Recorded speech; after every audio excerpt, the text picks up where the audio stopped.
أما بعد أعوذ بالله من الشيطان الرجيم بسم الله الرحمن الرحيم والعصر إن الإنسان لفي خسر إلا الذين آمنوا وعملوا الصالحات وتواصوا بالحق وتواصوا بالصبر. معزز علماء کرام، بالخصوص اس جلسہ گاہ میں تشریف فرما جلسے کی صدارت کی کرسی پہ شام کے وقت سے ذمہ داری نبھا رہے جناب مولانا عبداللہ الکافی مدنی حفظہ اللہ، جناب مولانا محمد حسن انصاری سلفی حفظہ اللہ، جناب مولانا مشتاق احمد ندوی حفظہ اللہ، جناب مولانا عبدالتواب ندوی حفظہ اللہ، یہ لوگ ذیلی جمعیت کے ذمہ داران ہیں اور آپ کے سامنے اس جلسے میں جلسہ سننے کے لیے آئے ہوئے ہیں۔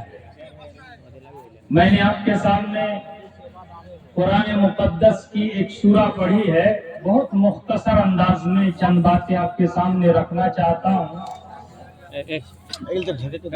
چاروں اماموں میں سے تیسرے امام جناب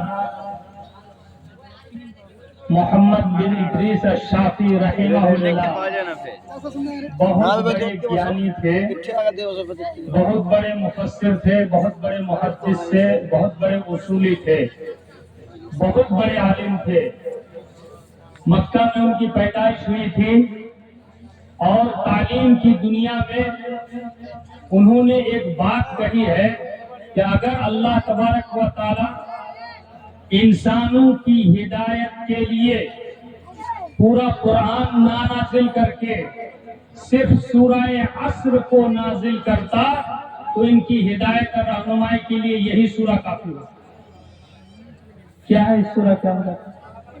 اس سورہ کے اندر کیا ہے؟ سورہ عصر کے اندر جو پورے قرآن کے بجائے اگر صرف یہی سورہ نازل ہوتی تو پوری انسانیت کی فلاح و بہبودی کے لیے، ہدایت کے لیے یہی کافی ہوتی۔ ہم لوگ اس کو پڑھتے ہیں روز، سورہ عصر کو ہم لوگ روز پڑھتے ہیں اور گزر جاتے ہیں۔ ہم لوگ افلا یتدبرون القرآن ام علی قلوب اقفالها، اس آیت کے مفہوم کو بھی نہیں سمجھتے کہ کیا قرآن سمجھتے نہیں یا دلوں پر تالے لگ گئے ہیں۔ آج ہم قرآن سمجھنے کے لیے تیار نہیں ہیں۔ سورہ فاتحہ جس کا نام الصلاۃ رکھا گیا، نبی صلی اللہ علیہ وسلم نے کہا کہ اللہ کا فرمان ہے، حدیث قدسی ہے، قسمت الصلاۃ بینی و بین عبدی، نماز کو یعنی سورہ فاتحہ کو میں نے میرے درمیان اور اپنے بندوں کے درمیان آدھی آدھی بانٹ دیا، آدھی آدھی بانٹ دیا ہے۔ آدھی سورہ بندہ رب کی تعریف کرتا ہے، رب سے دعائیں کرتا ہے، اور آدھی تعریف رب سے دعائیں کرنے میں اور آدھی تعریف رب کی تعریف کرنے میں گزرتی ہے، لیکن ہم سمجھ نہیں پاتے۔ ان العبد یناجی ربہ کہا گیا کہ بندہ اپنے رب سے سرگوشی کرتا ہے، صلاح و مشورہ کرتا ہے، چپکے چپکے باتیں کرتا ہے۔ آپ کو مزہ کب آئے گا نماز پڑھنے میں؟ جب آپ سورہ فاتحہ کا ترجمہ جانیں گے۔ ہم سورہ فاتحہ کا بھی ترجمہ نہیں جاننے کی کوشش کرتے ہیں، ہم نماز میں کھڑے ہو جاتے ہیں لیکن سورہ فاتحہ کا ترجمہ بھی جاننے کے لیے ہم تیار نہیں ہیں۔ سبحان اللہ۔ لہذا وقت زیادہ نہیں ہے، مولانا جلدی صاحب آ جائیں گے، میں بیٹھ جاؤں گا۔ تو میں نے کہا والعصر، قسم ہے زمانے کی، ان الانسان لفی خسر، یقیناً انسان خسارے میں، گھاٹے ہیں، نقصان میں، تمام انسان۔ ایک انسان کے بارے میں نہیں کہا، تمام انسان کے بارے میں کہا کہ انسان خسارے میں ہے، گھاٹے میں۔ اللہ زمانے کی قسم کھاتا ہے، زمانہ وقت کی قسم کھا رہا ہے، اور آج وقت اتنی پریشانی کے ساتھ جو آپ کے پاس جو وقت کو پہچاننا نہیں جانتا ہے، وقت ایسے لوگوں کو تباہ و برباد کر کے نکل جاتا ہے۔ آج ہم لوگ چائے کی دکانوں میں بیٹھ کر آج ہم لوگ موبائل کے سامنے رات میں بستر پہ بیٹھ کر آج ہم لوگ ایک دوسرے کے ساتھ بیٹھ کر ٹھٹھا مذاق کرنے میں کتنا وقت گزارتے ہیں. اگر اتنی دیر کے لیے ہم نماز پڑھنے کے لیے اگر امام صاحب 2 منٹ دیر کر دے تو اس کے بارے میں پوچھنا شروع ہو جاتا ہے, امام صاحب کہاں, امام صاحب ٹائم پر کیوں نہیں آتا ہے, کسی اور کو بھی بڑھا کر نماز پڑھ لیتے ہیں. مسجد میں تھوڑی دیر, جب تک انسان مسجد میں ہوتا ہے نماز کا انتظار کرتا ہے, حدیث میں جو نماز میں ہوتا ہے اور فرشتے اس کے لیے مغفرت کی دعائیں کرتے ہیں, رحمت کی دعائیں کرتے ہیں, یہ حدیث میں موجود ہے. لیکن مسجد میں جا کر آپ وقت گزارنے کے لیے تیار نہیں ہیں.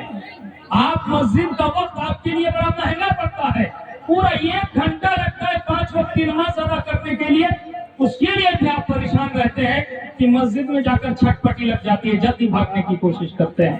آپ کو عرش کے سائے کے نیچے جب جگہ دے گا اللہ تبارک و تعالیٰ, اس شخص کا تذکرہ ہے 7 لوگوں میں عرش کے سائے میں قیامت کے دن جب کوئی سایہ نہیں ہوگا, عرش کا سایہ ہوگا. اس میں سے ایک آدمی کون ہوا؟ رجل قلبہ معلق بالمساجد, ایک آدمی وہ ہوگا جس کا دل مسجد سے ٹنگا ہوا ہوگا, لٹکا ہوا.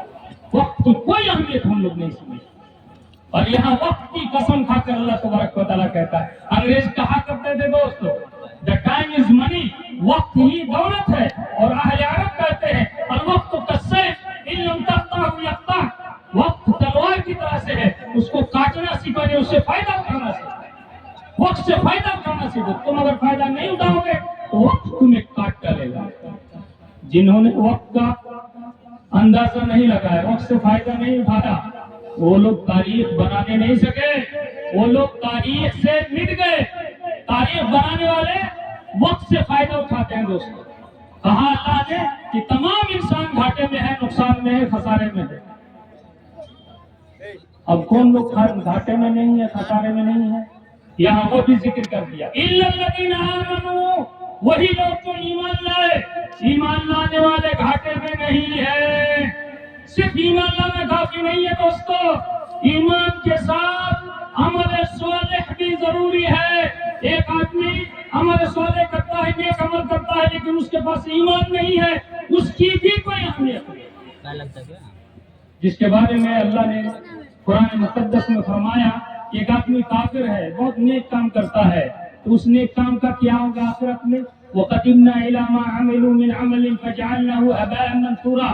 اور جو لوگ نیک کام کیے ہیں ان کا ایمان اللہ پر نہیں ہے, تو ایسے کام کو ہم آخرت میں ہوا بنا کر اڑا دیں گے, راکھ بنا کر اڑا دیں گے, اس کی کوئی حیثیت نہیں, راکھ بنا کر.